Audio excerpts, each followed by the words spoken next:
السلام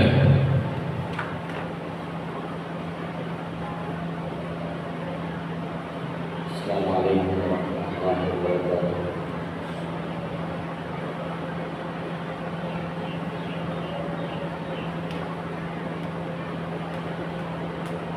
مستورات سے متعلق پروگرام ہے۔ مائیں بہنیں اپنا گھر چھوڑ کر، اپنے گھر سے نکل کر آپ یہاں آئی ہیں۔ میری درخواست ہے کہ خاموشی کا ماحول بنائیں، اطمینان و سکون کے ساتھ بیٹھیں اور اطمینان کے ساتھ بیٹھ کر باتیں سنیں۔ میرا وقت بھی قیمتی ہے اور آپ حضرات کا تو ہے ہی قیمتی۔ آپ اپنے بال بچوں کو چھوڑ کر، اپنے گھر کی ذمہ داری کو چھوڑ کر، ہم جانتے اور دیکھتے ہیں کہ دن بھر اتنے کام ماؤں بہنوں کو ذمے ہوتے ہیں کہ شام ہو جاتی ہے لیکن کام سے فرصت نہیں آتی، کام پورا نہیں نمٹتا، نہیں سمٹتا۔ لیکن اللہ کے رسول صلی اللہ علیہ وسلم کی محبت میں آپ اپنا گھر چھوڑ کر آئی ہیں۔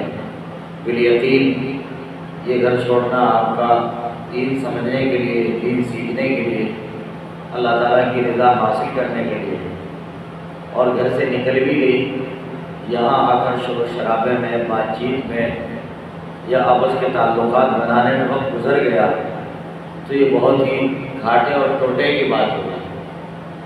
ہمارے محترم حضرت قاری عبدالرحیم صاحب دامت برکاتہ العالیہ نے جو اتنا بڑا انتظام مرتب کیا ہے، اور آپ سمجھتی ہیں یہ ان کا مدرسہ نہیں، یہ میرج ہال ہے، شادی ہال ہے، جس کو آج اس کام کے من میں اور معنی میں حلال کیا گیا ہے۔ بالیقین یہ بھی 2 روپے کے حصے میں لیا ہوگا، تو یہ اتنا سارا خرچ یہ بھی کسی دیکھ دکھاوے ریاکاری کے لیے نہیں۔ آدمی کی طلب سمجھیں، آدمی کی تڑپ سمجھیں، آدمی کی فکر کا اندازہ کریں۔ مہنگائی کے اس زمانے میں اپنے خرچے پورے نہیں ہوتے، مہنگائی کے اس زمانے میں آدمی کے دل میں اپنے جو تقاضے ہیں وہ پورے طور سے ادا نہیں ہوتے۔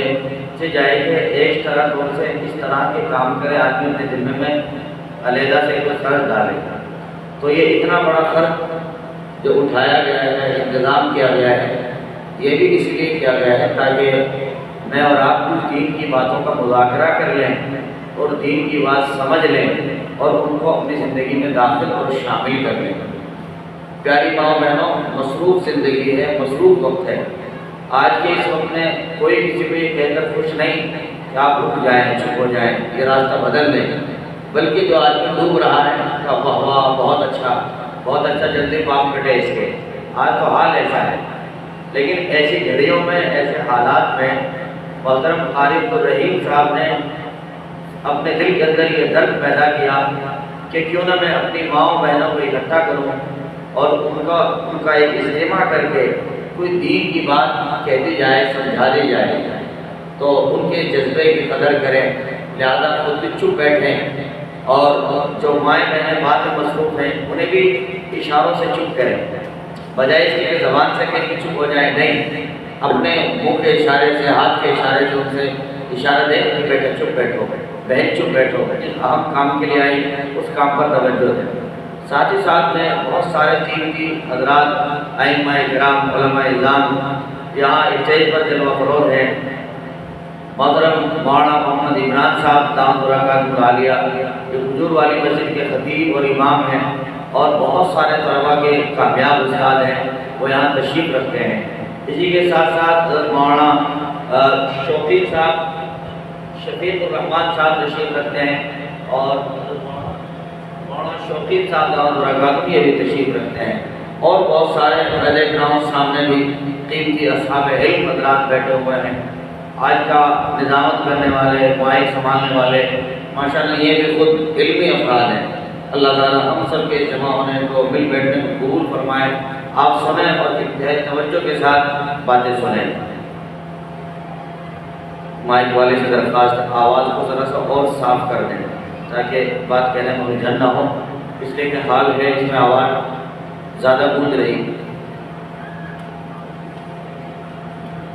درود شریف پڑھ لیجیے ذرا، سب مائیں بہنیں درود شریف پڑھ لیں، سارے حضرات جو نیچے بیٹھے وہ بھی درود پاک پڑھ لیں۔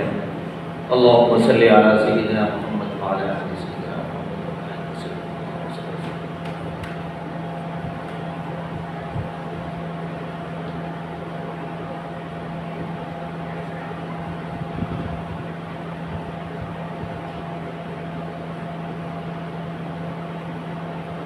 الحمدللہ وکفی وسلام علی عبادہ الذین اصطفی، اما بعد فاعوذ باللہ من الشیطان الرجیم، بسم اللہ الرحمن الرحیم۔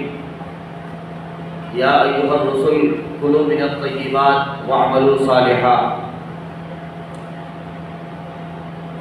وقال تعالی وذکر فإن الذکریٰ تنفع المؤمنین۔ سبحان ربک رب العزۃ عما یصفون وسلام علی المرسلین والحمد للہ رب العالمین۔ اللہم صلی علی سیدنا محمد وعلی آل سیدنا محمد وبارک وسلم۔ اللہم صلی علی سیدنا محمد وعلی آل سیدنا محمد وبارک وسلم۔ اللہم صلی علی سیدنا محمد وعلی آل سیدنا محمد وبارک وسلم۔ کسی دانا کا ارشاد ہے کہ مرد پڑھا فرد پڑھا، عورت پڑھی خاندان پڑھا۔ مرد پڑھا فرد پڑھا، عورت پڑھی خاندان پڑھا۔ یہ جملہ اتنا پیارا اور اتنا قیمتی ہے کہ خود اس کے ذمے میں غور کرنے کی ضرورت ہے۔ مرد پڑھا اکیلا پڑھا، عورت پڑھی سارا خاندان پڑھا۔ کیوں کہا گیا یہ جملہ؟ مرد اکیلی ذات ہے لیکن عورت کے ساتھ پورا خاندان ہے، پورا گھر ہے، پورے بچے ہیں، تمام بیٹیاں ہیں، سب کے سب اس کی زیر نگرانی پرورش پاتے ہیں اور سب کے سب اس کی زیر تربیت آگے بڑھتے ہیں۔ اگر ماں بہن کا ذہن اچھا ہوگا، اس کی سوچ اچھی ہوگی، اس کی فکر اچھی ہوگی، اس کے فکر کے سانچے میں ڈھلنے والی تمام اولاد وہ بھی نیکوکار ہوگی اور بہتر اور قیمتی ہوگی۔ لیکن جس گھر کا ذمہ دار اگر عجیب سی فکر کا آدمی ہو اور دین سے مناسبت نہ ہو تو پھر یاد رکھو نقصان ہونا یقینی ہے۔ آپ اس بات کی مثال سے سمجھ سکتی ہیں، کوئی گاڑی ہے، بس ہے، بس میں بڑے بڑے کھلاڑی بیٹھے، بہت ہوشیار بزرگ سمجھدار لوگ بیٹھے، لیکن بس ڈرائیور ہے جو اس کا چلانے والا ہے، بس چالک وہ آدمی اناڑی ہے۔ اب چاہے جتنے قیمتی آدمی گاڑی کے بیٹھے ہوئے ہوں اور چاہے جتنے سمجھدار آدمی گاڑی میں بیٹھے ہوئے ہیں، لیکن کیونکہ بس چلانے والا اناڑی ہے، اب یہ اناڑی کہیں بھی نقصان پہنچا سکتا ہے۔ جب بھی اس کا ہاتھ خطا کرے گا تو سارے کے سارے لوگوں کی جان جوکھوں میں آ جائے گی، سب کے سب لوگوں کو کوئی نہ کوئی چوٹ، کوئی نہ کوئی حادثہ، کوئی نہ کوئی نقصان آ جائے گا۔ بالکل یہی حال ایک عورت ذات کا ہے۔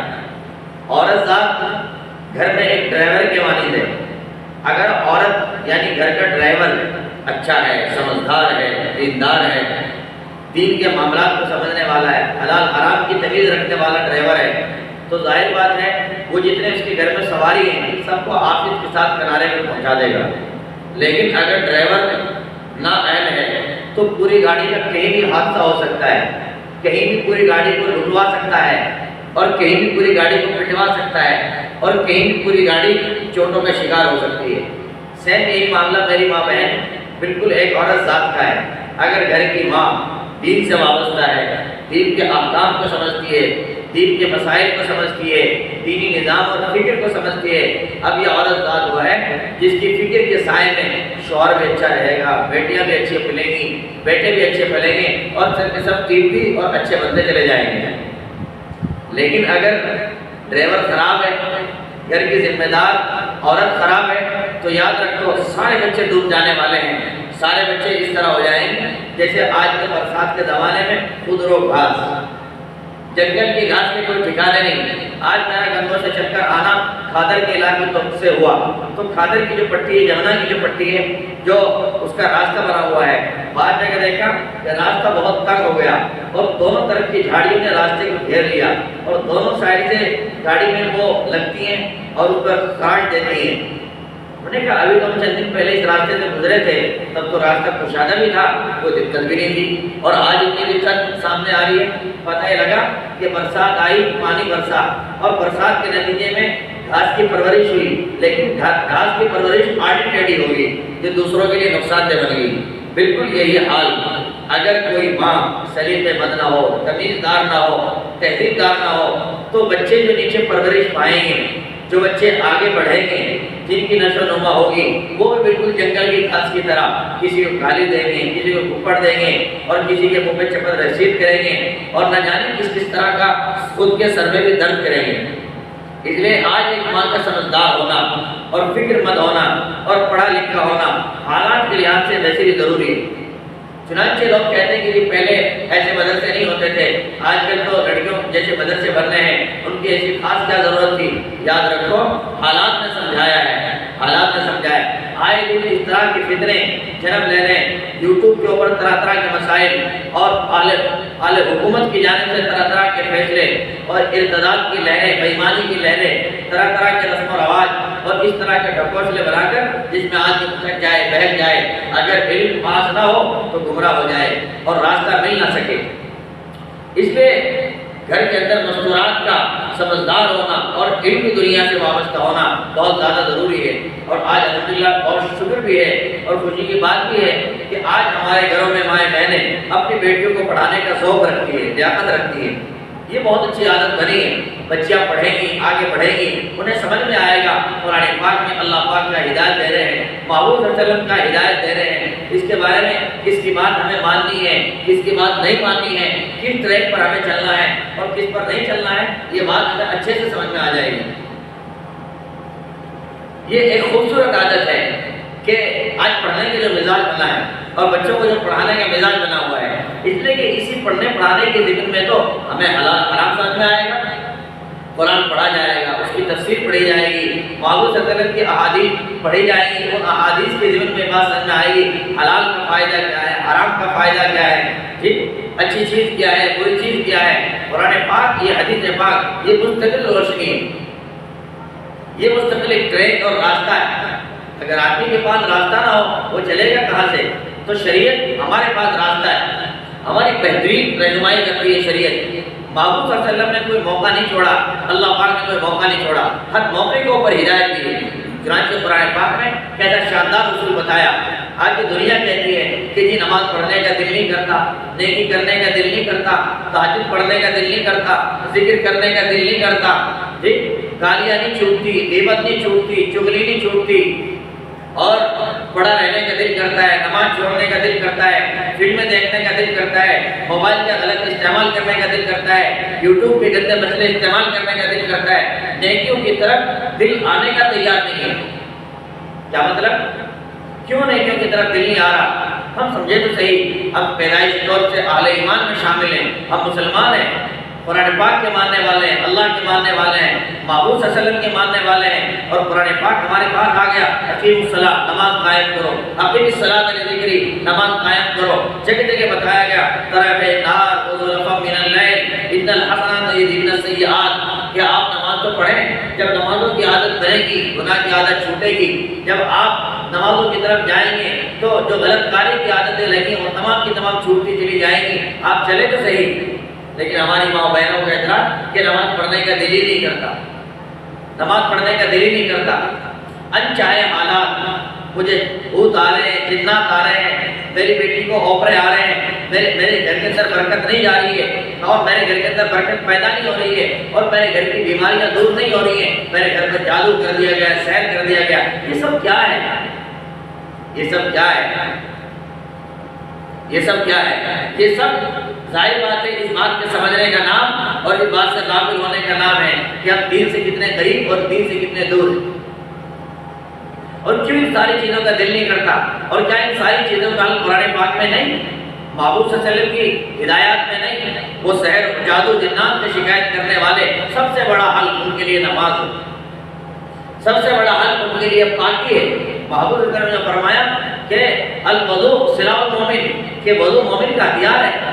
کیا مطلب مومن کا ہتھیار؟ ہتھیار آپ سمجھتی ہیں، ہتھیار کسی کے پاس ہو، کتا بلی جلدی سے قریب نہ آئے، آدمی کے پاس خود ہتھیار ہو، خود مضبوط ہو جاتا ہے، ڈرتا نہیں ہے، اور ناگہانی حالات پیش آئیں تو نپٹ بھی سکتا ہے عافیت کے ساتھ۔ بالکل یہی مطلب ہے ان چیزوں کا کہ وضو ہتھیار ہے. اگر وضو ہوگا نہ جنات قریب آئے، نہ شیطان قریب آئے، نہ جادو ٹونا قریب آئے. بہت مدھم اور کمزور پڑ جاتا ہے. اکابر اولیاء اللہ سلف صالحین کیوں وضو کا اہتمام فرماتے تھے؟ ایک تو یہ کہ محبوب صلی اللہ علیہ وسلم کی سنت، محبوب صلی اللہ علیہ وسلم کی سنت، آپ کا ارشاد، اور اس ارشاد کا نفع کیا؟ اس ارشاد کا نفع یہ کہ ایسی مخلوق جنہیں آپ دیکھتے نہیں، وہ آپ پر جو زیادہ سوار ہوتی ہیں وہ وضو کی برکت سے دور ہو جاتی ہے، کیونکہ وہ دیکھتی ہے مومن کا وضو ہے اور ہتھیار ہے، یہ ہتھیار کو دیکھ کر دور بھاگ جاتی ہے. آپ ذرا دیکھیں، آپ کے ہاتھوں میں ٹھنڈا ہو کتا قریب نہ آئے، آپ کے ہاتھوں میں ٹھنڈا ہو بلی قریب نہ آئے، آپ کے ہاتھ میں ٹھنڈا ہو اور تو روڈوں پر چلنے والے جانور جو آپ کو تکلیف پہنچاتے ہیں وہ ذرا آپ سے ہوشیار ہو جائیں. اس کے ہاتھ میں تو کچھ ہے. آدمی بے وقت آنے والا ہاتھ میں ٹھنڈا محسوس کرے تو سوچ سمجھ کے آگے بڑھے. بالکل اسی طرح اگر میرے ہاتھ کا وضو رہے تو وضو کی وجہ سے شیاطین بہت مشکلوں میں آگے بڑھے، بہت مشکلوں میں آگے بڑھے. اب رہا مسئلہ برکات کا. برکتیں نہیں، برکت نہ ہونے کی وجہ سے ہم طرح طرح کی حرکت کر رہے ہیں. برکت نہیں تو طرح طرح کی حرکت ہم سے ہو رہی ہے. برکت نہ ہونے کی وجہ بھی تو سمجھی ہوتی. آج بھی کہا جاتا ہے کہ کاروبار ٹوٹ رہا، کاروبار ڈوب رہا، میرے شوہر کا کاروبار نہیں چل رہا، میرے گھر کا کام نہیں چل رہا، میری اولاد کا کام نہیں چل رہا. شاید کسی نے سحر جادو کر دیا. اچھی طرح سمجھ لیں، نبی کریم صلی اللہ تعالیٰ علیہ وآلہ وسلم کی بہت پیاری حدیث ہے، اِنَّ الرَّجُلَ لَيَحْرَمُ الرِّزْقَ بِالذَّنبِ يُصِيبُهُ، کہ بندہ روزی سے محروم کیوں ہوتا ہے؟ بندے کو روزی سے محروم کیا جاتا ہے اس کے گناہوں کی وجہ سے. آج ہم اپنا ذرا زندگی میں جانتے ہیں، ہم گناہوں سے زیادہ قریب ہیں دور؟ ہم نے گناہوں سے توبہ کی ہے پیار. ذرا سمجھیں، آج گھر گھر کو دیکھیں، گھر گھر کو دیکھیں، منزل منزل کو دیکھیں، کیسا عجبناک حال ہے. پورا دن ہمارا موبائل میں گزرتا ہے، ہماری راتیں 1-1 بجے تک موبائل کے حوالے کالی ہو جاتی ہیں. اور شہروں کی زندگی میں، قصبات کی زندگی میں بہت بڑا المیہ ہے. 12 بجے سے پہلے کوئی سو جائے اس کا تصور ہی نہیں. ہائے، محبوب صلی اللہ علیہ وسلم نے اپنے صحابوں کو تعلیم دی عشاء کے بعد جلدی سو جائے، عشاء کے بعد زیادہ دیر تک گفتگو نہ کریں. چند موقع جن میں اجازت دی گفتگو کرنے کی، سیدنا امام بخاری رحمۃ اللہ علیہ نے باضابطہ بخاری شریف میں اس کے اوپر باب باندھا، السمر بعد العشاء، عشاء کے بعد کیا کسی طرح کی گفتگو کی گنجائش اور اجازت ہے؟ گفتگو کی جا سکتی ہے. فرمایا بوقت ضرورت مہمان کے ساتھ بات کی جا سکتی ہے، بوقت ضرورت اپنی اہلیہ بچوں کے ساتھ بات کی جا سکتی ہے، ورنہ جنرل حالات میں بس عشاء کی پڑھی اور جلدی سو جائیں. اور اس کے نفع بھی ہم اس کے نفعوں سے بے خبر ہو گئے اور وقت ہم نے چینج کر دیا اور ایسا لگتا ہے یہ طوفان پوری امت پہ حاوی ہو گیا. دکانوں کا وقت نہیں، گھر کا وقت نہیں، کاروبار کا وقت نہیں، سونے کا وقت نہیں، نمازوں کا وقت نہیں، کھانے کا وقت نہیں، ہر وقت ہم نے بدل کے رکھ دیا. اور اب تلاش کر رہے ہیں برکت. برکت آئے گی کہاں سے؟ حرکت ہم نے جو قرآن حدیث کے خلاف کیا ہے، برکت آئے گی کہاں سے؟ محبوب صلی اللہ علیہ وسلم کی تعلیمات میں عشاء کے بعد جلدی سو جانے کا ہے. آج کل کے ڈاکٹر سرچ کر رہے ہیں، تحقیق کر رہے ہیں کہ عشاء کے بعد جلدی سونے کا نفع کیا ہے. ارے 12 بجے سو جاؤ، پھر صبح تک سوتے رہو، نماز کے بعد نماز پڑھ لیں گے، نماز کے بعد دوسری نشست کر لو، اس کا نفع نقصان سمجھے.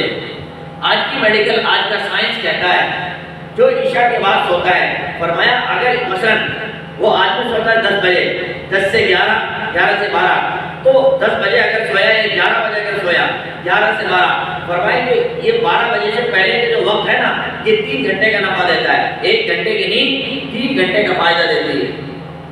اور 12 بجے کے بعد کا جو وقت ہے، یعنی 12 سے 1 آدمی سوئے گا 1 گھنٹے، یہ نیند 12 کے بعد کی 2 گھنٹے کا نفع دیتی ہے. اور جو نیند فجر کے بعد کی ہے، آدمی سوئے 3 گھنٹے، نفع ملے گا 1 گھنٹے کا.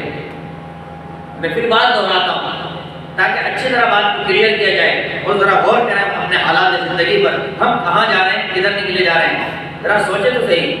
عشاء کے بعد جلدی سونے کے بارے میں محبوب صلی اللہ علیہ وسلم نے ہدایت ارشاد فرمائی. نہیں اعلی ایمان کو سمجھ میں آیا کہ حکمت کیا ہے، وجہ کیا ہے. رات تو اس کے بعد بہت بڑی ہے، تب سو لیں گے. حکمت آج تک کے ڈاکٹروں نے ادیبان نے اس پر سرچ کیا، تحقیق کی اور تحقیق کر کے بتا رہے ہیں کہ جو بندہ 12 بجے سے پہلے سوتا ہے، 12 بجے سے پہلے کی نیند 1 گھنٹے کی 3 گھنٹے کا بدن کو نفع پہنچاتی ہے. اور 12 بجے کے بعد 12 سے 1 یا 1 سے 2 جو ہم سوتے ہیں کا 1 گھنٹے کی نیند 2 گھنٹے کا نفع پہنچاتی ہے انسان کے جسم کو. لیکن فجر کے بعد کی جو نیند ہے فرمایا 3 گھنٹے سو کر بھی 1 گھنٹے کا نفع مشکل سے حاصل ہوگا. آج ہمارا نظام بالکل الٹا. ہم 12-1 بجے سوئیں گے, 12-1 بجے تک کریں گے کیا؟ گناہ. موبائل چلے گا, بیٹا دیکھے گی, بیٹی, ماں الگ سے سیریل دیکھے گی, ساری بیٹیاں اس کے ساتھ جڑ کے سیریل دیکھیں گی. مجھے بتائیے برکت آئے گی کہاں سے؟ برکت کے دروازوں کو آپ نے لوک کیا ہے, برکت کے دروازوں کو آپ نے بند کیا ہے. پھر الگ صبح اٹھنا, اللہ کی ذات سے مانگنا. آپ ذرا آج حدیث کو چھوڑ کر میڈیکل سائنس کو بھی پڑھ لیں, اس کی تحقیق بھی کر لیں. صبح کی باد نسیم, صبح کی ہوا بدن کے لیے بہت راحت پہنچانے والی, اور بدن کے لیے ترقی کا سامان, بدن کے لیے شفا اور راحت کا سامان, اور صبح کی روزی روٹی, اور اس کے لیے اللہ سے مانگنا, قبولیت کی گھڑی, بندہ جو مانگے وہ ملے. لیکن نفس و شیطان نے ہماری راہ مار دی, ہماری راہ مار دی. نمبر 1 کہ دیر سے سونا, دیر تک موبائل دیکھنا, ایک بات. نمبر 2 پھر صبح دیر تک آنکھیں کھلنے کا سوال ہے, پھر دیر تک سوتے رہنا. تو فجر بھی گئی, تہجد بھی گیا, صبح کی دعائیں بھی گئی, قبولیت کی گھڑی بھی گئی. برکت آئے گی کہاں سے؟ مردوں کا حال دیکھو, صبح 11 بجے دکان کھلتی ہے شہر کی, 11 بجے ماحول بن گیا ہے. اور کب تک کھلے گی؟ رات 10 بجے تک. 10 بجے کے بعد یہ گھر جائے گا, کھانا کھائے گا. اب بچوں کی تربیت کے بارے میں پوچھے گا, یہ موبائل دیکھے گا, یہ آنے جانے والوں سے ملے گا, یہ سو جائے گا. لگتا ہے کہ سارا نظام ہمارا بالکل بدلا ہے. جو برکت کے سامان تھے ہم نے انہیں لوک کر دیا. اب جب برکت نہیں, اب ہو کیا رہا ہے؟ برکت نہیں, تقاضے پورے نہیں, ضرورت پوری نہیں. جب ضرورت پوری نہیں, اب حرکت پہ کھڑے ہو گئے, اب حلال کی طرف لپک لو, حرام کی طرف لپک لو. حلال چھوڑ دیا, حرام کی طرف جا رہے ہیں. یہ سمجھ رہے ہیں کہ شاید حرام میں راحت ملے گی, حرام میں عزت ملے گی, اور حرام میں نفع ہوگا. میری ماں بہنوں اچھی طرح سمجھے, حرام کا ایک لقمہ 40 دن کی نمازیں ختم کر دیتا ہے. حرام کا ایک لقمہ دین کی لذت اور اس کی برکت کو اندر سے نکال دیتا ہے. اور آگے کتنے طبعات ہیں. حرام سے جو گوشت پلا بڑھا, جو جان پلی بڑھی, وہ جہنم کا حصہ بنے گی, وہ جنت کو جانے والی نہیں. ہم سب دعائیں مانگتے ہیں, پیارے رب جنت دیجیے, جنت میں پہنچائیے, جی جنت الفردوس عطا کیجیے, اور کام ہمارے جہنم میں لے جانے والے. آج حلال کا راستہ, وہ ابھی جو بات چل رہی ہے کہ نماز پڑھنے کا دل نہیں, تہجد پڑھنے کا دل نہیں, ذکر کرنے کا دل نہیں. کیوں نہیں؟ اس لیے کہ جیسا کھایا ان ویسا ہو گیا من. ایک کہاوت ہے, مثل ہے دیہات کی, کہ آدمی جیسا کھائے ان ویسا ہو جائے من. تو آدمی جو کھاتا ہے ویسے جذبات اندر پیدا ہوتے ہیں, ویسی کیفیات اندر پیدا ہوتی ہیں. آدمی حلال کھا کے دیکھے, نمازوں کی طرف آئے گا, تہجد کی طرف آئے گا, ذکر کی طرف آئے گا, بیٹی اور بیٹے حیا کی طرف آئیں گے. حرام کھا کے دیکھے, حرام سو جاتا ہے, دیر تک سوتا رہے, حرام سو جاتا ہے, مسجد کی طرف مت جا, حرام سو جاتا ہے, مصلی مت اٹھا لینا, حرام سو جاتا ہے, قرآن مت کھول لینا, حرام سو جاتا ہے, کچھ استغفار اور توبہ اللہ مت کر لینا. حرام کہتا ہے کہ آپ پڑے رہیں اور خدا کی ذات شدہ آپ قابل ہو جائیں. حلال تو حلال ہے. آج لوگوں نے سمجھا, ماں بہنوں نے بھی سمجھا, ہمارے گھر ٹھیل نہیں, پتھر نہیں, اے سی نہیں, ہمارے چوکھٹ کے اوپر 4 پہیوں کی 4 وہیل گاڑی نہیں, فلاں کے گھر گاڑی کھڑی ہوئی ہے. کچھ کرنا چاہیے, آپ کچھ کریں بھی تو صحیح. فلاں جتنا کام بڑھا لیا, آپ کا کوئی بھی کام نہیں, شوہر کو غلط راہ پر ڈالتی. کچھ بھی کریں آپ, کیا کر سکتے ہیں آپ؟ میں بھی کچھ کروں گی, آپ بھی کچھ کریں گے, اس پر جا رہے ہیں. بس یہ دیکھ رہے ہیں گھر کے تقاضے, یہ تقاضے نہیں, یہ تو چونچلے. کس نے کہا ٹیل تقاضا ہے, کس نے کہا پتھر تقاضا ہے, کس نے کہا 4 پہیوں کی گاڑی تقاضا ہے. یہ تو چونچلے ہیں. اگر تقاضا اور ضرورت ہے, اللہ سے مانگو, حلال میں بھی دے گا اور نفع والا دے گا. آج لوگوں نے حرام کے بنیاد پر بڑے بڑے محل کھڑے کیے, بڑے بڑے ٹاور کھڑے کیے, بڑے بڑی بلڈنگیں انہوں نے بنا لی. لیکن حال کیا کہ بیٹی چپکے سے کسی کے ساتھ ناجائز تعلق رکھتی ہے, ناجائز سبند بناتی ہے, اور ناجائز تعلقات کے ضمن میں وہ کہیں گھر سے فرار ہو جاتی ہے. وہ محل بنا کے جو آپ عزت بنا رہے تھے, وہ عزت کہاں گئی؟ یار یہ بچی کے اندر غلط تعلقات بنانے کے جذبات کہاں سے آئے؟ بیٹی کو ماں کی عزت کا خیال کیوں نہیں آیا؟ بیٹی کو باپ کی عزت کا خیال کیوں نہیں آیا؟ بیٹی کو خاندان اور معاشرے کی عزت کا خیال کیوں نہیں آیا؟ اور بیٹی کو اللہ تعالیٰ سے خوف کیوں نہیں آیا؟ اور اتنے برے کام پر آخر بیٹی کیسے راضی ہو گئی؟ وہ کس طرح تیار ہو گیا اجنبی سے بات کرنے کے لیے؟ یاد رکھو، حرام نے اس کو اندھا کر دیا، حرام نے اس کی عقل پر پردہ ڈال دیا، حرام نے اس کی آنکھ پر پردہ ڈال دیا، حرام نے اس کی عزت کے پہلوؤں کو داغدار کر دیا۔ آج ہم یہ سمجھتے ہیں اپنے بچوں کو حرام کھلا کے کہ واہ واہ مزہ آ رہا ہے، اچھے اچھے اسکول میں، اچھے اچھے مقامات میں، ادھر میں ادھر میں گھمانے میں، اور اچھا کام چل رہا ہے۔ کام کیا چل رہا ہے؟ وہ سود میں بڑا ہے، لوٹ میں بڑا ہے، ناجائز راستوں میں گرا ہے۔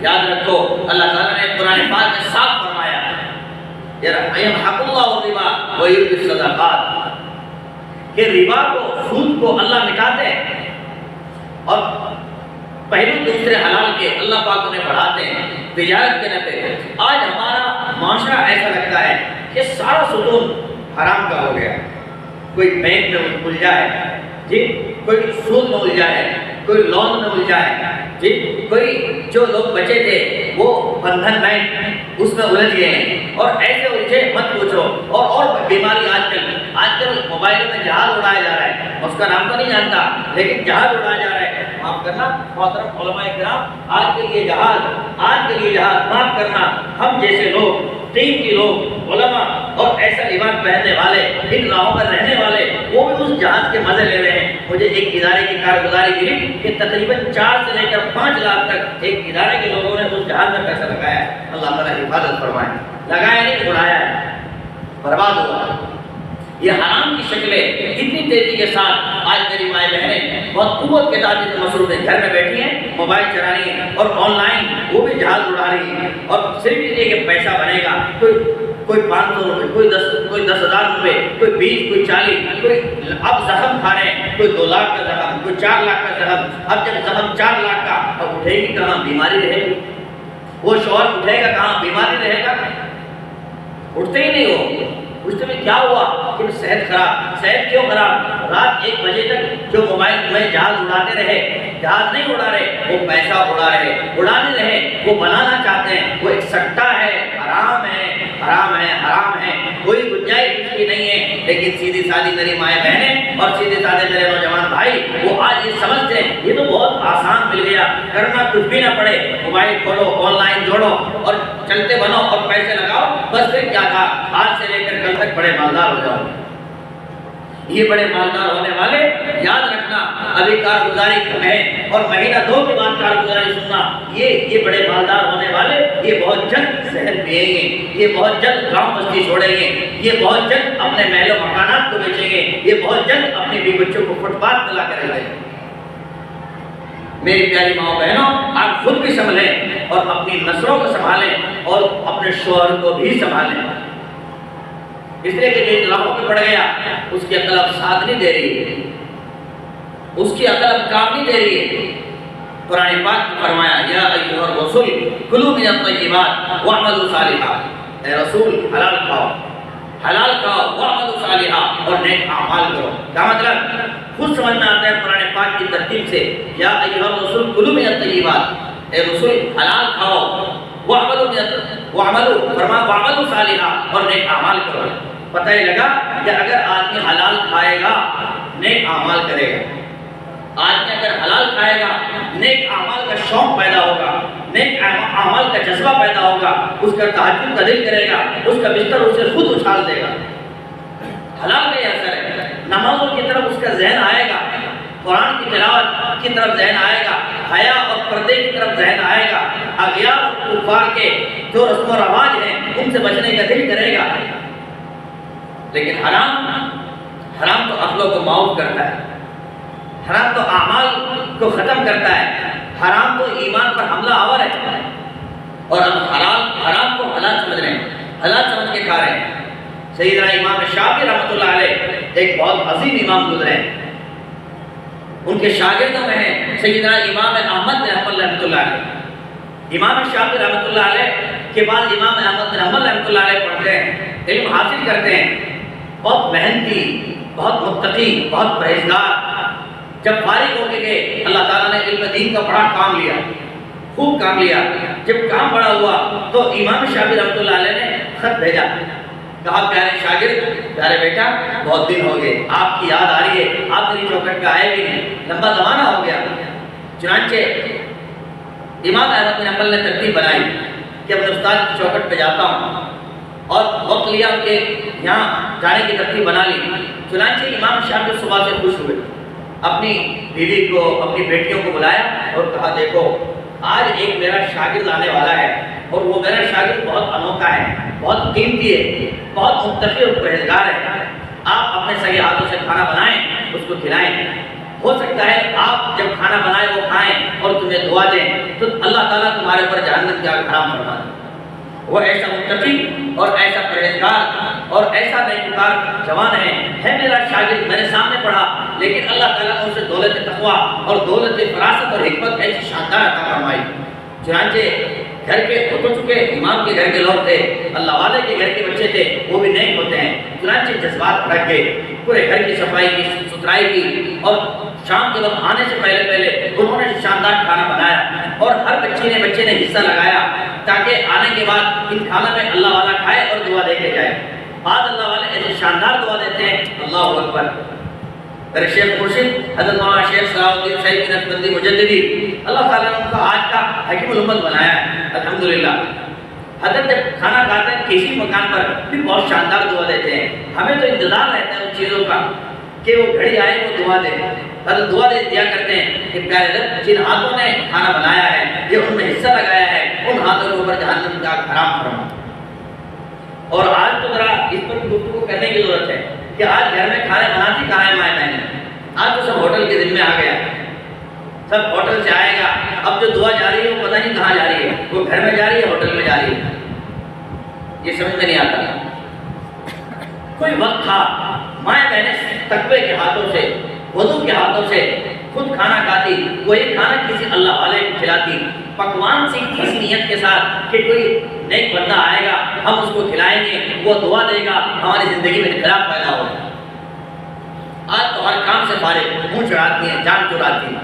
اب اس کا مطلب یہ نہیں کہ نعوذ باللہ آپ پر ظلم کیا جائے، نہیں، مہمانوں کی مقدار اگر زیادہ ہے ہوٹل کے نام کا سہارا لے لیں، مہمانوں کی مقدار اگر کم ہے ایسی صورت میں گھر سے حصہ ڈالیں، اور مہمانوں کی شرح زیادہ ہے اور پھر اس میں آنے والے علماء ہیں، بزرگ اس درجے کے لوگ ہیں جو جن کے پیٹ نان کھا کے یہ تو دکھ دیتے ہیں، نقصان پہنچاتے ہیں، تو ذرا ان کی تحقیق کر کے اپنے سگے ہاتھوں سے کھلائیں، نیت اچھی ہوگی تو اجر بھی ویسا ملے گا، اپنے ہاتھوں کی سبزی سالن کھلائیں، آج بھی اس سے ذرا بہتر اور افضل ہے، لیکن کیونکہ پورا معاشرہ ایسا لگتا ہے ہوٹل پہ ٹک گیا ہے۔ کون ہوٹل میں بنا رہے ہیں؟ نشہ بر لوگ۔ کون بنا رہے ہیں؟ وضو سے دور لوگ۔ کون بنا رہے ہیں؟ غسل کی کوئی شرح پتہ نہیں۔ کون بنا رہے ہیں؟ ایمان والے غیر ایمانے، اس کا بھی نہیں پتہ۔ ہمیں کسر کیوں نہیں پڑے گا؟ آئیے بات آگے بڑھانے سے پہلے ذرا یاد آیا، حضرت مجدد الویسانی رحمۃ اللہ علیہ کے بیٹے شیر احمد سعیدی رحمۃ اللہ علیہ، خواجہ محمد معصوم اور خواجہ محمد صادق، وہ چھوٹی سی عمر کی مہمان آئے، ان کے جوتے نکلے ہوئے تھے، تو اب وہ جوتے بچوں نے آدھے ایک طرف کیے آدھے ایک طرف کیے، اور فرمایا یہ نیک لوگ ہیں اور یہ بدبخت لوگ ہیں۔ بات کرے بچے، یہ نیک لوگ ہیں اور بدبخت لوگ ہیں۔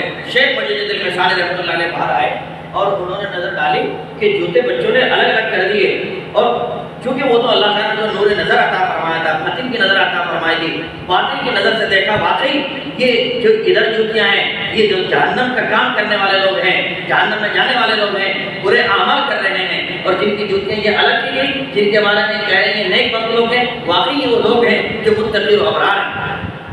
یہ نقطہ کھلا اور پھر بگڑ گئے، یہ جوتیاں کس نے ادھر ادھر کی ہیں؟ فرمایا بچوں نے ہم نے کیے، کہ کیوں کیے؟ کہ یہ ہم کھیل رہے ہیں، ہم نے کھیل میں کیے ہیں، بس سمجھ گئے۔ اسی وقت اپنے شیخ کے پاس رابطہ کیا، دہلی آئے اور شیخ سے کہا حضرت میرے بچوں کو کچھ ہو رہا ہے اور ابھی عمر چھوٹی ہے، نقصان ہو جائے گا، یہ تو جوتیاں مہمانوں کے الگ الگ کر دیتے ہیں، کوئی سمجھے گا تو کیا کہے گا، ہمارے گھر جنت اور جہنم کے فیصلے ہو رہے ہیں۔ فرمایا کہ کوئی دقت کی بات نہیں، ایک کام کریں، بازار سے کوئی سامان لے کے، بازار سے کوئی سامان خرید کے ان بچوں کو کھلا دے۔ چنانچہ بازار سے سامان لیا، ان بچوں کو کھلایا اور ان کی کشف کی زندگی ختم ہو گئی۔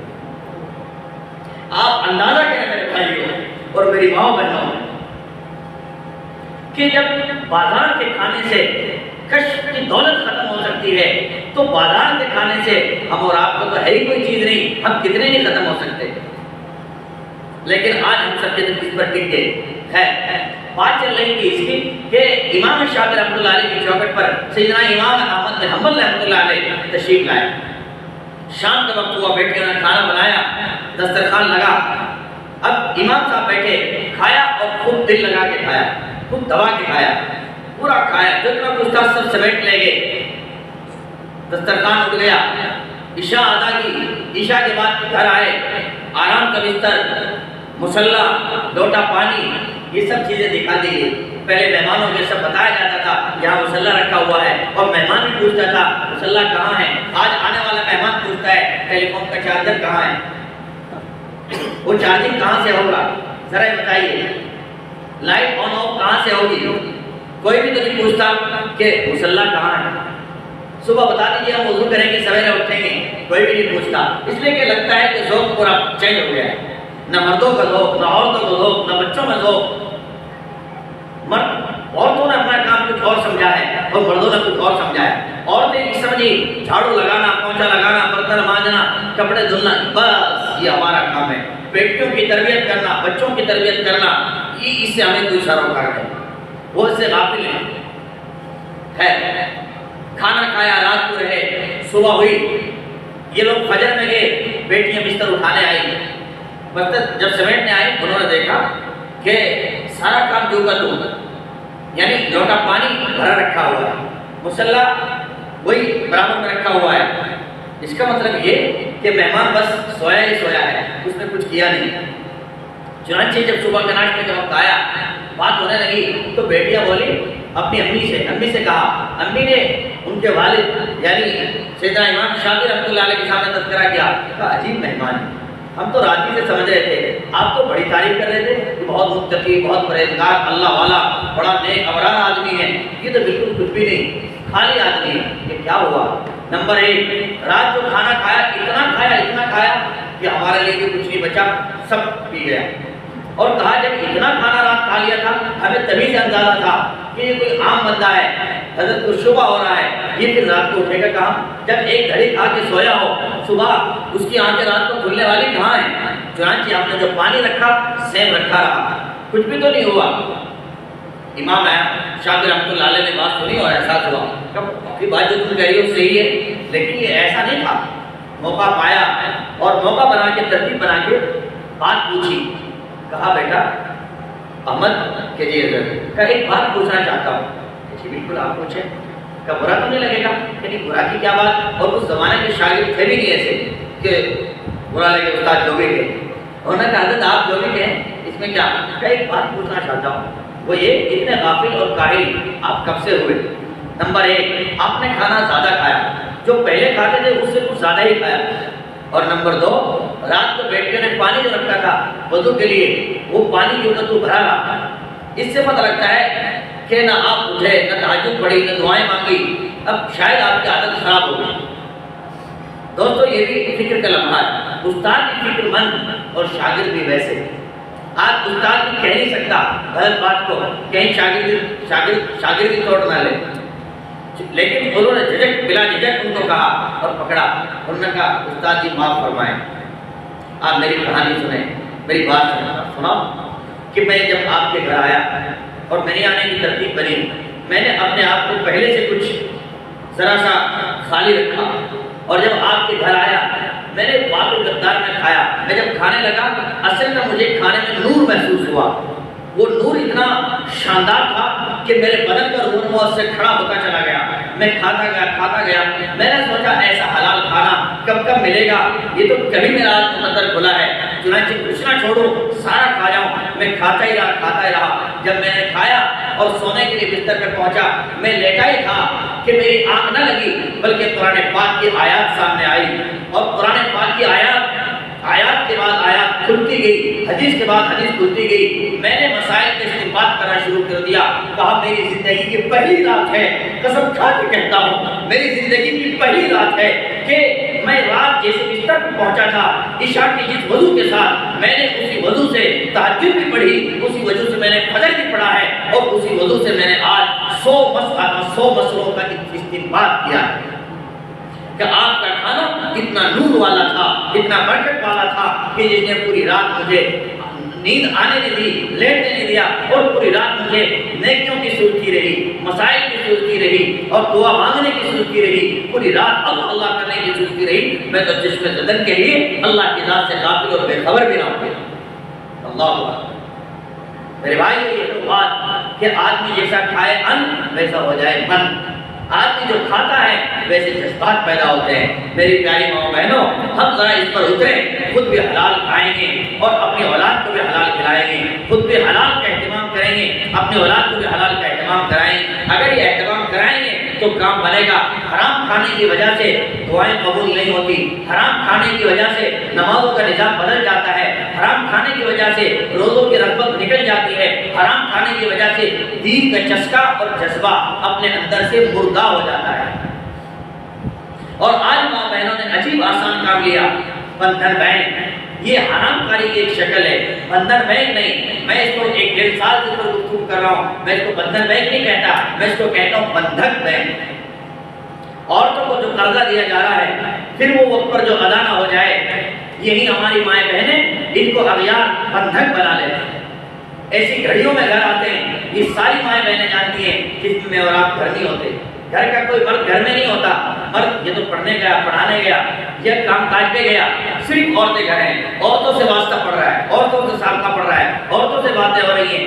نمبر 2، ہمارے گھر کا ٹیلی فون نمبر دوسرے کے ہاتھوں میں چلا گیا، وہ کب استعمال کرے، کیا استعمال کرے، کب ہماری بہن بیٹیوں سے بات کرے نہیں پتا۔ میری بہنوں، مردوں سے کم آپ سے زیادہ بات۔ آپ سمجھیں، پھول جیسی بیٹی، عزت رکھنے والی بیٹی، خود آپ کی عزت بیٹی، آپ کہاں سونپ رہی ہیں، کہاں بڑھا رہی ہیں، اپنے گھر کے اندر کیسے سیند لگا رہی ہیں، اپنے گھر کے اندر کیسے آپ خیال کو، ان رسم و رواج کو، ان کی فکروں کو کس طرح عمل دخل دے رہی ہیں۔ اور آج کل تو میں سن رہا ہوں، ابھی 4 دن پہلے کسی نے بتایا اور کوئی شیخ اس میں چلی ہے جس کا فل پاور یا سینٹر ہاؤس یہاں بنایا گیا ہے کرنال کے اندر۔ کہا اگر قرضہ پورا نہ ہو، لڑکی کو قرضہ دیا جاتا ہے، عورت کو قرضہ دیا جاتا ہے، اگر قرضہ پورا نہ ہو تو پھر وہ اس کو وہاں بلاتے ہیں کرنال سینٹر پر۔ اب کرنال سینٹر پر بلاتے ہیں اور لے کے جاتے ہیں، سنا ہے کہ کئی مرتبہ خود لے کے جاتے ہیں اپنی سواریوں سے، تو خود سواری سے جانا اور اتنے فاصلے پر جانا اور پھر وہاں سے، دوستو میں کچھ نہیں کہتا، ہماری بہنیں سن رہی ہیں، وہ میری بھی عزت ہے، آپ کی بھی عزت ہے، میری بھی ماں بہن ہے، میں بھی ماں بیٹی والا ہوں، زیادہ شرم آتی ہے کہ اتنے دور نکل کر کیا عزت کی سلامتی ممکن ہے، اور کیا عزت کو بچا پائیں گی، کیا عزت سلامت رہ جائے گی، کیا نسلیں سلامت رہ جائیں گی، ذرا سمجھے۔ اور یاد رکھو میری ماں بہنوں، حلال پہ گزارا ایک لقمے پہ صحیح، حرام کا گھر بھر بھی صحیح، گھر کے اندر چین نہیں آئے گا، سکون نہیں آئے گا، پریشانی رہے گی، ڈپریشن میں رہو گے، حالات میں رہو گے، اور غربت پر غربت اور غربت پر غربت اور فقر پر فقر چڑھتا جائے گا۔ اس لیے کہ جس چیز کو اللہ نے حرام کہا، آپ یہ سمجھتے ہیں کیا حرام راستے میں اللہ کا قانون توڑ کر ہم وہاں سے ترقی پا لیں گے اور ترقی پا لیں گے؟ نہیں ہو سکتا۔ جن راستوں کو رب غلط کہتا ہے وہ راستے کبھی صحیح نہیں ہو سکتے، اور جن راستوں کا رب غلط کہہ دے ان راستوں میں آپ کو ترقی مل جائے یہ کبھی نہیں ہو سکتا۔ آپ کے ہاتھوں ذلت ملے گی، عزت نہیں آ سکتی آپ کے ہاتھوں، آپ کو مال کی فراوانی نہیں ملے گی، آپ کے ہاتھوں بھوک مری آئے گی، آپ کے ہاتھوں شرمساری آئے گی، ذلت آئے گی۔ ہم سمجھیں ذرا راستوں کو، ہم ان راستوں کو بند کریں، اپنی اولاد کو حلال کھلائیں، حلال کا پابند بنیں۔ کسی زمانے میں ایک سوٹ پر گزارا ہوتا تھا لیکن کسی نے کسی کا بدن نہیں دیکھا، آج مال بہت اور ساری عورتیں ننگی۔ کسی زمانے میں کپڑے 1 یا 2 اور کسی نے کسی کا بدن نہیں دیکھا، کسی کا چہرہ نہیں دیکھا، آج کپڑے بہت اور عورتیں ننگی۔ عجیب بات ہے، بیٹیوں کے بعد حجاب نقاب بہت، مگر بیٹیوں کا حجاب اترا ہوا۔ یہ سب کیا ہے؟ یہ حرام کے اثرات ہیں۔ ہم ذرا اس بات پر فکر لیں اور یہ چلنے والی طرح طرح کی اسکیمیں، ان اسکیم کو ہاتھ لگانے سے پہلے، ان اسکیم کو جوائن کرنے سے پہلے، ان اسکیم کو قبول کرنے سے پہلے اپنے علماء سے پوچھیں، اصحاب مدارس سے پوچھیں، اصحاب مساجد سے پوچھیں، اپنے علماء ائمہ سے پوچھیں، اپنے قریب کے محلے میں جو مسجد ہے، یہ مسجدوں کا مطلب کیا صرف وہاں مرد حضرات نماز پڑھیں؟ نہیں، مسجدوں کا یہ بھی مطلب ہے کہ امام ان عورتوں کا بھی امام ہے تاکہ ان کی دینی دیکھ ریکھ کرے۔ اور الحمدللہ یہاں شہر بھر میں تنظیم ائمہ مساجد کے تعلق سے جو تحریک کام کر رہی ہے، وہ ائمہ اور علماء اس طرح کے اپنے نقشے رکھتے ہیں، کعبہ کا مستورات کے طور سمجھاتے ہیں۔ میں آپ ماں بہنوں سے کہتا ہوں کہ آپ کوئی بھی کام کرنے سے پہلے اپنی مسجد کے امام سے پوچھو، یا آپ کی بیٹی کسی مدرسے میں پڑھتی ہے، وہاں کوئی معلمہ یا استاد پڑھاتا ہے، اس کے ذریعے رابطہ کراؤ، بات پوری معلوم کرو کیا یہ کاروبار ہمارے لیے حلال ہے یا حرام، ہم اسے کر سکتے ہیں کہ نہیں کر سکتے، فلاں بینک سے، فلاں سسٹم سے، اس طریقہ کار سے ہم پیسہ لے سکتے ہیں کہ نہیں لے سکتے۔ لیکن نہیں، ہم ساری چیزوں کو ہم نے بالائے طاق رکھ دیا، ہمیں کس سے پوچھنا، ہم خود جانتے ہیں، ہم سب سمجھتے ہیں، جو نقشہ سامنے آیا اس کو قبول کر لیا۔ اس کے نتائج پورے ملک میں جو آ رہے ہیں وہ ہے ارتداد۔ ارتداد کا مطلب ہماری بیٹیوں کا گھر سے بھاگنا، غیرت و جنگل میں آنا اور ایمان کو چھوڑ دینا، یہ اس کے سب سے زیادہ گھاتک نقصان سامنے آ رہے ہیں۔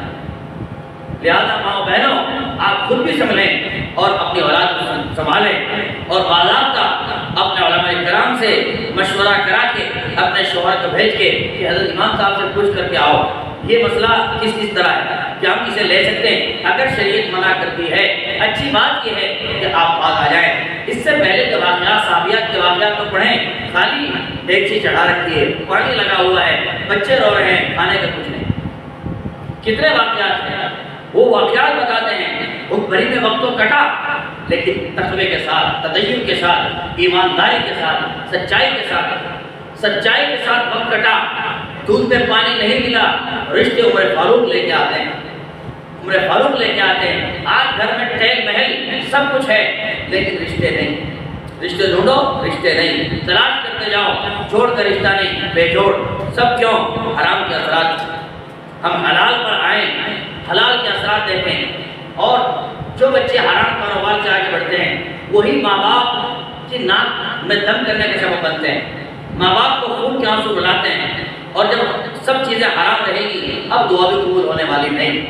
حجاج بن یوسف کا مشہور واقعہ ہے، بات کو کنارے لگاتا ہوں۔ حجاج بن یوسف کے مشہور واقعات میں ہے کہ وہ جو ظلم تو کرتا ہی تھا، ایک جماعت ان لوگوں کے آگے جن کی دعائیں اللہ تعالیٰ فٹافٹ قبول فرماتا تھا، لوگ ان کو کہتے ہیں مستجاب الدعوات، جب وہ ہاتھ اٹھائیں فوراً اللہ پاک قبول فرما لیں۔ اب اس نے سوچا اوہو، یہ اگر ہاتھ اٹھائیں گے، جو مانگیں گے میرے خلاف وہ قبول ہو جائے گا، میری حکومت، میری طاقت جاتی رہے گی، میرا کفر اٹھنے والا نہیں، میں ہلاک ہو جاؤں گا۔ چنانچہ ان سے بچنا کس طرح ہوگا، ترتیب سوچی، ترتیب بنائی، اور سب کی دعوت کر دو، سب کی دعوت کر دی، اور حرام کھانے سے دعوت کی، حرام کھلایا، حرام کھایا، اور اس کے بعد کہا میں ان کی بددعاؤں سے محفوظ ہو گیا، اب ان کی بددعا مجھ پر اثر نہیں کر سکتی، چاہے کتنے اللہ تعالیٰ کے دربار میں مقبول ہو۔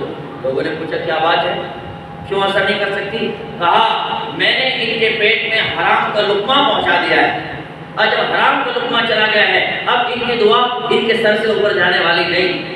اور دوستو آج بات حقیقت، ہم اسی طرح جھوٹے ہیں، آج ہم اسی طرح اجڑے ہوئے ہیں، آج ہم اسی طرح برباد ہوئے ہیں، آج حرام پر لپٹے ہوئے ہیں، لہذا وہ نتائج و اثرات کے چنانچہ حدیث پاک میں ہے کہ ایک بندہ کعبہ پکڑے گا، کعبے کی چوکھٹ پکڑے گا، یا باب کعبہ کو پکڑے گا، یا اس پر لگے ہوئے غلاف کعبہ کو پکڑے گا اور دعا مانگے گا، یا رب یا رب یا رب۔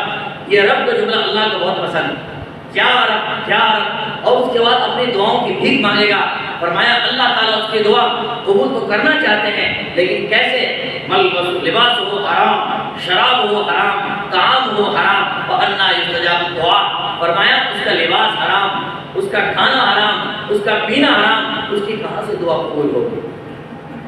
آج ہمارا حال یہ ہے، ہم حرام پہ لپکے ہوئے ہیں۔ میرے بھائیوں، ماں بہنوں، سب اپنے اندر ارادے کریں کہ انشاءاللہ حرام سے توبہ کریں گی اور حلال راستوں پر چلے گی، حرام کی جو دروازے انہیں بند کریں گی اور حرام حلال راستے ہم تلاش کریں گی۔ اللہ تعالیٰ نے حلال بھی بہت بنایا، حرام بھی بہت بنایا۔ میرے شیخ و مرشد عارف وقت حضرت مولانا شیخ صلاح الدین صاحبی نقشبندی مجددی ایک بہت شاندار مثال دیا کرتے ہیں، آپ دل کے کانوں سے سنیں۔ کیا حضرت فرماتے ہیں کیا آج کل دیکھی ہمارے اندر یہ جذبات پیدا ہو گئے کہ ویسا مکان، ویسی گاڑی، ویسا گھر، ویسا کاروبار، ویسی چیز پیدا ہو، اور کیا وہ چیز ہے نہیں؟ کیا یہ دیکھی ہو رہا ہے کہ فلاں کے پاس یہ، فلاں کے پاس، فلاں کے پاس یہ، کہ اگر ان روش پر آپ چلو گے ہلاک ہو جاؤ گے۔ حضرت کی مثال، حضرت فرماتے ہیں کہ ایک ہے بکری، ایک ہے خنزیر، ایک ہے بکری، ایک ہے خنزیر۔ فرمایا بکری دبلی پتلی ہے اور خنزیر بہت تکڑا ہے۔ اب اگر بکری پوچھے کہ خنزیر تو موٹا کیسے ہوا، تو پتہ لگا کہ خنزیر نالیوں میں منہ دیتا ہے، گندگی کو کھاتا ہے، پوری نالی پھر جاتا ہے، خود گندا رہتا ہے، گندا پانی پیتا ہے اور گندگی میں سو جاتا ہے۔ تو اگر کسی بکری کے جی میں آئے کہ میں بھی گندے نالے کا پانی پیوں اور گندگی کو کھاؤں اور گندگی میں رہوں، فرمایا اگر وہ بکری خنزیر کی نقل کرے گی اور خنزیر کے پیچھے چلے گی تو بکری چند دنوں میں مر جائے گی، اس لیے کہ اس کی خوراک اور غذا وہ نہیں ہے۔ وہ جو خنزیر کھاتا ہے تکڑا ہوتا ہے، یہ تکڑی نہیں ہوگی، یہ ہلکی ہو جائے گی، اور ہلکی نہیں ہو جائے گی بلکہ مر جائے گی بیمار ہو کر۔ فرمایا یہی مثال مومن اور کافر کی ہے، یہی مثال مومن اور کافر کی ہے۔ مومن بکری کی طرح ہے، فرمایا اگر وہ کافر کی طرح سوچے میں سود کھاؤں گا، بینکوں سے لوں گا، بندھن بینک کے بندھن جنھن میں بنوں گا اور کامیاب ہو جاؤں گا، آگے بڑھوں گا، فرمایا نہیں، یہ بیمار ہو جائے گا اور بیمار ہو کر گر جائے گا، اور ایک دن وہ آئے گا کہ کفر کی، بے ایمانی کی موت مر جائے گا۔ اللہ تعالیٰ حفاظت فرمائے۔ تو جیسے بکری خنزیر کی اتباع اور نقل کر کے مر سکتی ہے، ایسے مومن اگر کسی اغیار کی اتباع کرے گا اور حرام راستوں میں ادھر لپکنے کی کوشش کرے گا تو مومن بے ایمانی کی موت مر جائے گا۔ میری ماں بہنوں، آپ سے درخواست ہے آپ اپنے تقاضوں کو سمجھیں، اپنے تقاضوں کو دبائیں۔ ضروری نہیں آپ کے پاس 20 سوٹ ہوں اور 21 جوڑے آپ کے پاس کپڑے ہوں، نہیں 2 میں بھی ہو سکتا ہے۔ اور پھر دوسری بات یہ نہیں کہ کیا حلال کے دروازے بند ہو گئے، ایسا بھی تو نہیں۔ اللہ تعالیٰ نے حلال وافر مقدار میں بنایا، اچھی طرح سمجھے، حلال رب نے خوب بنایا اور رب کے کسی کام کا نہیں، رب کے کسی کام کا نہیں۔ کیوں؟ رب کے بیوی نہیں، رب کے بچے نہیں کہ ان کو کھلانا ان کو دینا۔ رب تعالیٰ نے جو کچھ بنایا، جتنا سونا چاندی پہاڑ پتھر بنایا، وہ سب میرے آپ کے لیے بنایا، اور رب کا کسی کام کا نہیں۔ جب پتہ ہے میں نے آپ کے لیے بنایا، مجھے اور آپ کو چاہیے ہم اپنے رب سے ٹوٹ کے مانگے نا، راتوں کی تنہائیوں میں مانگے نا، راتوں کی گھڑیوں میں مانگے نا، اپنے اللہ کے چوکٹ کو کٹائے نا۔ رب سے جو مانگتا ہے رب عطا فرماتے ہیں۔ چنانچہ آج کل قرض مرض کی شکایت بہت زیادہ ہے کہ قرض کے حالات ہیں۔ یاد رکھیں محی سننا حضرت مولانا شاہ ابرال ہردوئی رحمۃ اللہ علیہ اپنے مریدین کو، متوسلین کو ایک دعا ارشاد فرمایا کرتے تھے، وہ ہے وضو کے درمیان یا آخر میں جو پڑھی جاتی ہے دعا۔ حضرت تو فرمایا کرتے تھے کہ وضو کرتے وقت دعا پڑھیں، بلکہ ایک وضو کو ملتے وقت اہتمام کے ساتھ دعا پڑھیں۔ کیا اگر کوئی بندہ اس دعا کو پڑھے گا، اللہ تعالیٰ اس کا کاروبار بھی اچھا چلائے گا اور اللہ تعالیٰ اس کے قرضوں کو دور فرمائے گا۔ چاہے بندہ پڑھے اب چاہے بندی پڑھے، ہم سب کو چاہیے ہم اپنے جب وضو کریں، وضو میں اس کا اہتمام کریں۔ 3 کلمات بہت آسان اور بہت پیاری دعا، بہت مقبول دعا۔ کیا؟ اللہم اغفر لی ذنبی ووسع لی فی داری وبارک لی فی رزقی۔ کیا مطلب؟ اللہم اغفر لی ذنبی، پیارے اللہ میرے گناہوں کو معاف فرما۔ نمبر 1 میرے گناہوں کو معاف فرما۔ اللہم اغفر لی ذنبی، دیکھو کتنی پیاری دعا، میرے گناہ۔ کیا پتہ لگا کہ گناہ اللہ کے راستے میں اور بندے کے راستے میں روڑا ہے۔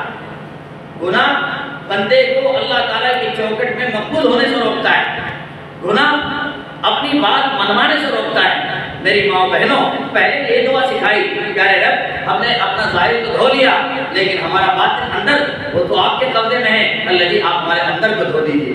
اس لیے دعا سکھائی اللہم اغفر لی ذنبی، پیارے رب میرے گناہوں کو معاف فرما۔ جب گناہ معاف ہوں گے اگلا ہی نہ وسع لی فی داری، پیارے اللہ میرے گھر کو کشادہ فرما۔ کیا مطلب؟ گناہ اگر معاف ہوں گے تو بندہ اللہ کی نظر میں مقبول بنے گا، محبوب بنے گا۔ جو بندہ مقبول بنے گا اللہ تعالیٰ جنتا کے دل میں ڈالیں گے یہ میرا بندہ نیک ہے، اس سے ملو۔ ان الذین آمنوا وعملوا الصالحات سیجعل لہ الرحمن ودا۔ جب بندہ کوئی نیک ہوتا ہے اللہ تعالیٰ آواز لگا دیتے ہیں میں فلاں بندے سے پیار کرتا ہوں، اے لوگوں تم بھی اس سے پیار کرو۔ چنانچہ کائنات اس کی طرف جھکتی ہے، آتی ہے، تعلق بناتی ہے۔ کیوں بناتی ہے؟ گناہ جو معاف ہو گئے، گناہ معاف ہو کر رب کا پیارا بن گیا، رب کو پیار آیا۔ جب جنتا آ رہی ہے، اب جنتا آ رہی ہے تو بٹھائیں گے کہاں؟